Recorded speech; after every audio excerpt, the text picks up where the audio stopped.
So I will ask you a few questions, and my first question to you is that would you like to share the name of teacher who has simultaneously impacted your life or career? बहुत ही सुंदर प्रश्न पूछा है।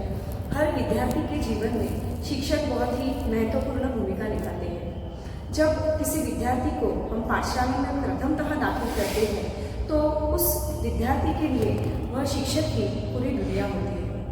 उस शिक्षक को वह इतनी सूक्ष्मता से उसका निरीक्षण करता है कि वह किस प्रकार बात करते हैं, किस प्रकार पढ़ाते हैं, किस प्रकार उठते हैं, बैठते हैं, यानी हर एक बात का वो बहुत ही सूक्ष्मता से निरीक्षण करते हैं और उसे ही दोहराने की कोशिश करते हैं। हम भले ही उस विद्यार्थी को, उस बच्चे को कहने जाए घर के लोग कि बेटा ऐसे नहीं है वैसे, तो लेकिन वो कहता है कि नहीं नहीं, हमारे शिक्षक ने हमें ऐसे कहा है, ऐसे ही होना चाहिए। यानी इतने आदरणीय और प्रेरणादायी उसके शिक्षक उसके लिए होते हैं। तो उसी प्रकार मेरे जीवन में भी प्राथमिक स्तर, माध्यमिक स्तर, व्यावसायिक स्तर और उसके बाद यहाँ पर जब मैं इस पाठशाला से जुड़ गई, वहाँ पर इन सभी स्थानों पर जो जो शिक्षक मुझे प्राप्त हुए वो मेरे लिए आदरणीय है। लेकिन उनमें से कुछ गिने चुने हैं। जो माध्यमिक स्तर पर मुझे हिंदी विषय पढ़ाते थे वो शारदा मैडम, व्यावसायिक स्तर पर मुझे पढ़ाने वाले शिकारी madam, Dhamne sir, Isave sir और इस पाठशाला से जुड़ने के बाद श्री गजानन गोसावी सर, ये मेरे लिए बहुत ही आदरणीय, पूजनीय और प्रेरणादायक होते हैं। So my another question to you is what enduring lessons did they impart? ये सवाल भी बहुत सुंदर है, क्योंकि जब तक यानी सिर्फ किसी व्यक्ति को देखना या फिर उसकी बातों को दोहराना यही सिर्फ प्रेरणा है ऐसे नहीं कह सकते हम। प्रेरणा वही बनती है जो उसे हम अपने जीवन में लाते हैं, उसे रोज़ाना हम करते हैं, उसे प्रेरणा कह सकते हैं। तो माध्यमिक स्तर पर जब हमें शारदा मैडम हिंदी विषय पढ़ाते थे तो वो इस प्रकार पढ़ाते थे कि मानो हमारे सामने वो पूरा चित्र खड़ा होता था। कविता भी वो इस प्रकार से तालबद्ध करते थे कि कोई भी ऐसा विद्यार्थी नहीं रहता था कि उसकी कविता कंठस्थ न हो।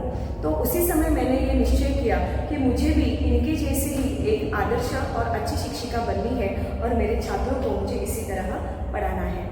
उसके पश्चात जब मैंने व्यावसायिक शिक्षण लिया तो उस दौरान शिकारी मैडम, धामने सर और इसावी सर, इन्होंने यानी ये बहुत कठोर थे, हमारे साथ बहुत कठोर व्यवहार किया करते थे, लेकिन उसके बाद हमें प्यार से भी समझाते थे कि आप भारत का भविष्य निर्माण करने वाले हो, तो जो भारत का भविष्य निर्माण करने वाले हैं वो शिक्षक कैसे होने चाहिए। इसलिए जो हम पर जिम्मेदारी है वो हम पूर्ण कर रहे हैं, आपको जो हम पढ़ा रहे हैं आप पूर्ण कीजिए। तो ये जो बातें हैं वो मेरे विद्यार्थियों को मैं हमेशा बताती रहती हूँ कि आप भी इस भारत देश के भविष्य है, तो उस प्रकार आप भी पढ़ाई करो। उसके पश्चात इस पाठशाला के हिंदी विभाग प्रमुख श्री गजानन गोसावी सर, जो पुणे जिला हिंदी अध्यापक संघ के उपाध्यक्ष हैं, जो विद्यार्थियों तथा शिक्षकों के लिए उद्बोधनपूर्वक मार्गदर्शन करते हैं। उसी के साथ साथ एसएससी बोर्ड में उत्तर पत्रिकाएं जांचना तथा कृति पत्रिकाएं बनाना और पुस्तक समीक्षक के रूप में बाल भारती विभाग में वो कार्य करते हैं। ऐसे महान विभूति के अंतर्गत अध्ययन और अध्यापन करने का मौका मुझे प्राप्त हुआ।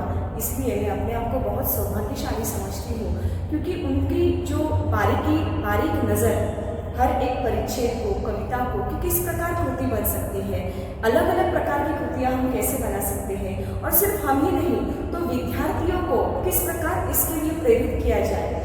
उसी के साथ साथ जब हम नाटिका बिठाते थे, जिला स्तर है तो उस पर नाटिका बिठाते तो वहाँ पर भी उनका जो मार्गदर्शन है वो बहुत अनमोल होता था। जो बारीकी से काम करने की वृत्ति है वो बहुत ही महत्वपूर्ण होता था। तो इन सभी को इन सभी से मैंने उनसे प्रेरणा पाई और उन सब बातों को, उन सब गुणों को मैंने अपने जीवन में लाने की कोशिश की और आज भी मैं उसी राह पर चल रही हूँ और भविष्य में भी उसी राह पर मैं चलूँगी, ऐसा मैं शब्द देती हूँ। फिर से मैं इन सभी आदरणीय वंदनीय शिक्षकों के चरणों में नमन करना चाहती हूँ